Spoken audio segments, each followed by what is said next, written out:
Ақ мата. Бәріңізге сәлем.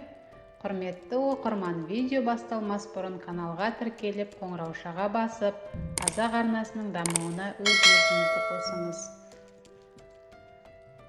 Ертеде бір отбасының жалғыз ұлы болыпты. Ата-анасы баласының бетінен қақпай еркелетіп өсіріпті. Бала кезіндегі сотқарлығы аздай, ержеткен шағында да әке-шешесіне көрсетпегені қалмапты. Ұрлық, біреуді ұрып жығу оған түк емес болатын.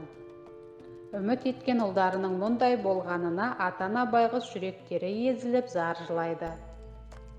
Ақыры жасаған істерінің жазасын өтеуге темір торға тоғытылады. Арада біраз жылдар өткенде әлгі жігіт әке-шешесіне: «Қымбатты менің әкем, анам, мен қателікті көп жасадым. Сіздерге қуаныш сыйлаудың орнына бастарыңыздан қайғы мұң айрылтпай қойдым. Кешіріңіздер деп айтуға тілім де бармайды. Сіздерді ойлап жүрегім тыныштық табар емес. Мені Алла да сіздер де кешірмессіздер. Дегенмен, кешірдім десеңіздер, ауыл сыртындағы жалғыз ағашқа ақ мата іліп қойыңыздаршы. Мен пәлен күні мына уақытта ауыл сыртынан пойызбен өтемін», деп хат жазып жібереді.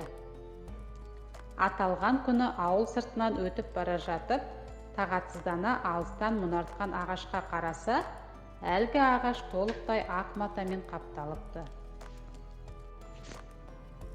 Достар, видео ұнаған болса лайк басып, каналға тіркеліп пікіріңізді қалдыра отырыңыз. Көңіл бөліп тыңдағаныңызға рахмет. Келесі шығаруым тек сіздер үшін.